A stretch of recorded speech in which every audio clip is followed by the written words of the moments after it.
हरे कृष्णा, राधे राधे। हम श्री कृष्ण चरितामृत श्रवण कर रहे हैं। आज का प्रसंग है मैया यशोदा के दर्शन कीजिए। विदुर उद्धव संवाद के माध्यम से श्री कृष्ण लीला का प्राकट्य यमुना पुलिन श्रीधाम वृंदावन में हो रहा है। दोनों ही परम भागवत हैं, लीला रसिक हैं और जिनकी लीला ये सुना रहे हैं वह इनके सर्वस्व है। यमुना का पुलिन भी आज आनंदित है। जब उद्धव श्री कृष्ण लीला का वर्णन करके सुनाते हैं तब अनगिनत पक्षी आकर उद्धव को घेर लेते हैं। कपि तो इधर उधर से फल तोड़कर ले आते हैं और इन दोनों महापुरुषों के सामने रख देते हैं। मोर नृत्य करते हैं। गर्मी ज़्यादा हो जाए तो बादल भी छत्र बन जाते हैं और बरस भी जाते हैं। आज प्रातः से ही उद्धव ध्यान मग्न है।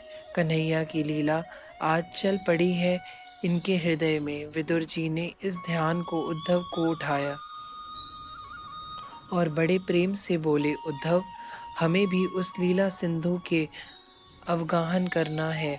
अकेले मत जाओ, हम भी प्रतीक्षा में हैं। उद्धव ने नेत्र खोले। प्रातः की बेला है, सूर्योदय होने वाला है। विदुर जी को प्रणाम किया। कुछ समय लगा इन्हें बहिर्मुख होने में। जब सहज हुए तब इन्होंने कहना प्रारंभ किया था, तात, दर्शन करो माँ यशोदा के, क्योंकि दर्शन करने योग्य यही है। यह सबसे बड़ी है, इनसे बड़ा कौन होगा। उद्धव परम शांत हैं आज। मैं पूर्व में भी कह चुका हूँ कि ब्रह्म की जो माँ है उनसे बड़ा कौन होगा। सच कह रहे हो उद्धव। अहो, ऐसा अलभय लाभ ब्रजरानी को प्राप्त हो रहा है।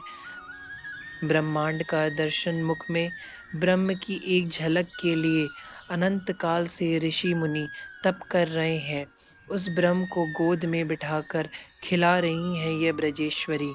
उसे पुचकार रही हैं, उसे चूम रही हैं, उसकी मनोहार कर रही हैं। इतना ही नहीं, ताड़ना भी दे रही हैं। आहा, विदुर जी आनंदित हो उठे थे। उद्धव मुस्कुराए। बस इतने में ही आश्चर्यचकित हो गए थे तात। गौ को बांधने वाली रस्सी से बांधा है यशोदा ने अपने लाला को। यह सुनकर विदुर जी के नेत्रों से आनंद अश्रु बहने लगे। क्या ब्रह्म बंध गया? हंसे उद्धव। यह प्रेम की रजों से बंधने ही तो आया है इस गोकुल में। ओह, मुझे ले चलो गोकुल उद्धव।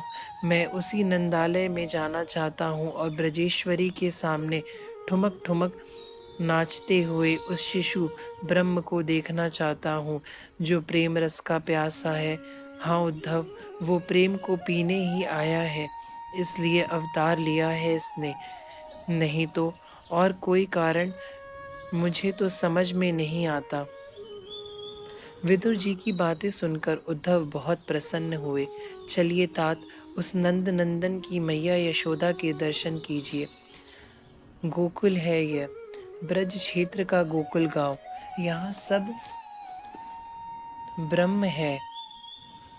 कन्हैया ही ब्रह्म है ऐसा नहीं, यह ब्रज भी ब्रह्म है, क्योंकि ब्रज शब्द का अर्थ ही होता है जो व्यापक है। जो ब्रज का अर्थ वही ब्रह्म का भी अर्थ है। जो व्यापक है वह ब्रह्म, जो व्यापक है वह ब्रज। तो यह स्थान भी ब्रह्म है। स्वयं खेल रहे, लीला कर रहे कन्हैया परम ब्रह्म है। यह ये कार्तिक का महीना चल रहा है। यह जो लीला मैं आपको सुनाने जा रहा हूँ, यह कार्तिक मास की लीला है। इस कार्तिक मास को दामोदर मास भी कहते हैं। उद्धव बोलते हुए कुछ देर के लिए रुके, फिर बोले, लीला स्वयं ब्रह्म है, इसलिए जैसे ब्रह्म का अवतार विशेष समय में होता है, ऐसे ही लीला का अवतरण भी विशेष काल में ही होता है तात। स्थान ब्रह्म, काल ब्रह्म, लीला ब्रह्म, लीला युत होने वाले कन्हैया परम ब्रह्म। यहाँ सब वही है, सब वही। उद्धव के हृदय में अब आनंद प्रभावित होने लगा था। यशोदा मैया में ऐसी क्या विशेषता है? तो पहले दर्शन कीजिए। आज केवल मैया के ही दर्शन करने हैं। इधर उधर मत देखना तात। कन्हैया को आज मत खोजना। केवल ध्यान करना मैया यशोदा का। आज कुछ जल्दी ही उठ गई हैं। कई दिनों से परेशान थी। चिंतन करते करते चिंता करने लगी थी। इनका एक नाम है नंद गेहनी, आनंद गेहनी। जो आनंदित है, सदैव आनंद में ही रहता है। आनंद जिसके घर की बात है। वो आज चिंता कर उठी कि मेरा बालक मेरे घर माखन क्यों नहीं खाता, गोपियों के यहाँ जाकर क्यों खाता है। जहाँ प्रेम होता है वहाँ चिंता होती ही है, और जहाँ चिंता होती है मन भी वहीं होता है।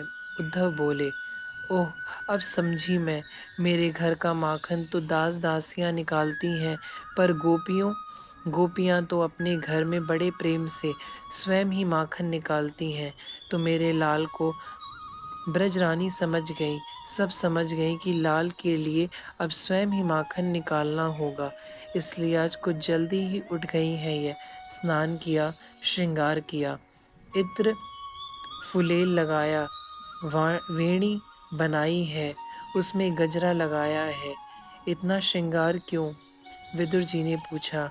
यह श्रृंगार अपने अपने लिए नहीं, अपने लाला के लिए। शरीर से सुगंध आए, क्योंकि लाला बैठेगा गोद में। इत्र फुलेल इसलिए लगाया है। बेड़ी बनाई, उसमें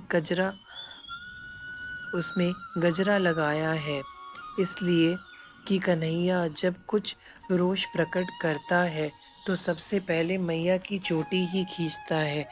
चोटी में फूल लगे हों तो इसे और अच्छा लगता है। अपने आप को आईने में देखती हैं। कुछ मोटी हो गई हैं आजकल।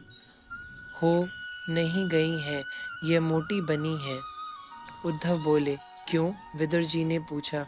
इसलिए कि लाला जब दौड़ता आएगा गले लगने के लिए, तब मेरी हड्डियां लाला को चुभे नहीं। नितंब बड़ा किया है यशोदा मैया ने तात, इसलिए कि मैया के पीछे गले में दोनों हाथ डालकर कन्हैया झूलता है, और उस समय लाल अपने चरण कहाँ रखे, तो नितंब बड़ा कर लिया। सज धज कर अब तैयार हो गई।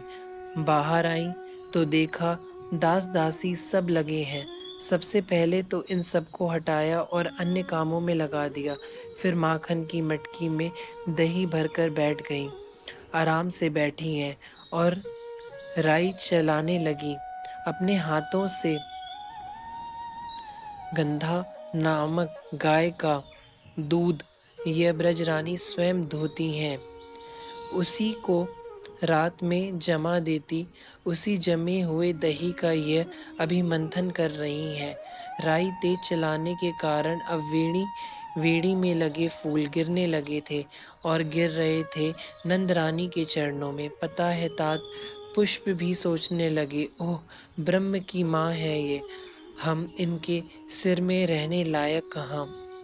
राई को तेज चलाने के कारण उनके हाथों में जो चूड़ियाँ थीं वो बजने लगी थीं। उससे मधुर ध्वनि वातावरण में फैलने लगी। कृष्ण कृष्ण कृष्ण कृष्ण कृष्ण कृष्ण, ऐसा मधुर मधुर स्वर में गान कर रही हैं यशोदा मैया। तात, कृष्ण कहते ही मैया के हृदय में वात्सल्य फूट पड़ा। वक्ष से दूध की धार बह चली थी, पर मैया को सुध नहीं है कुछ भी।